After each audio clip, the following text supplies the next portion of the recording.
We're going to run through today the importance of efficiency in your layout, because once your layout is set and it's built, it's very hard and very expensive to fix that.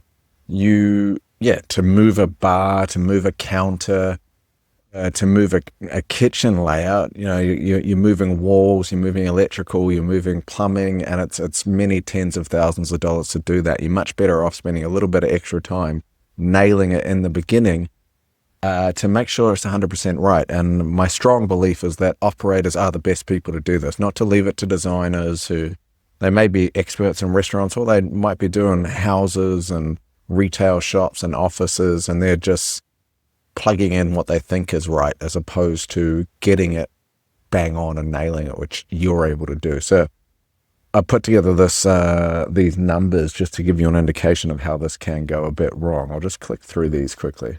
So again, same thing as every video, and if this is your first time seeing it, I've done this hundreds and hundreds of times. I own 4 cafes. I've designed over 500 restaurants, cafes, and bars in every category imaginable. I'm not just some guy with an opinion. So if you've got take 2 steps, say from your cook line to your assembly bench on the other side, instead of just like pivoting and turning around, you got to go 1, 2, because there's a decent sized gap. Well, you might be going between there for your protein, you got something else in your pans, or whatever your setup is. If you're a burger space, you got your patties and your burgers, and people are just spinning around a lot and taking extra steps. And the simple one is going from the cook line to the assembly bench, but you might be walking left and right to different stations and around. So just an extra 10 steps per meal can easily add about $2,000 a year in labor costs. And I'll show you those numbers. So like if you're doing $25,000 a week in sales and your average ticket is $20, so that's 1,250 meals, right? 1,250 meals at $20. So 10 extra steps at 5 seconds a step is 104 extra minutes per week. And so that's pretty easy to do, 10 extra steps. It doesn't take long to do that. And if you're trading for 48 weeks, that's 83 hours in a year. And at $25 an hour, that's over $2,000 for 1 staff member. If you did it like for 6 staff members, that's $12,500 per year gone from 6 people. And it's pretty easy to run 6 people in a restaurant or cafe during a half busy service, right? Same thing with the front of house, right? If your dish station is too far away from your kitchen and your bar, you got to take those extra steps. If you can't get out of the bar and you have to walk all the way around the bar, there's no gap in it. Again, that's another 20, 30, 40 extra steps. And so these just stack and stack and stack on each other, multiplied across each staff member, multiplied across each day of the week and each week of the year, to be tens, even hundreds of thousands of dollars. Sometimes you have to run a shift with an extra person because of the layout of the space. I tell a story a while ago about me and a friend who both ran the same numbers in our cafes. We're both like $20,000 a week, and all of my stuff was super efficient.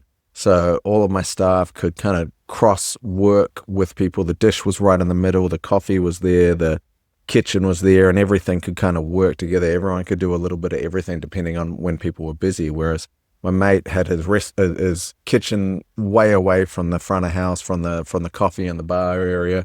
The dishes were stuck in the middle, and he had to have extra people on his shifts, and so he never made any money. In fact, he was losing money, whereas I was making great profit. So the difference here is just huge. So what I think is a solution is, because again, I don't think designers often understand this, is just learning a bit of SketchUp. It's not that hard. It's a pretty simple piece of software. It's kind of like the Canva of 3D.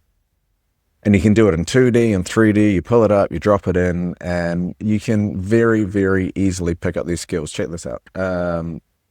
Here's the software, Canva. This is a restaurant that I'm designing right now, quite a big space.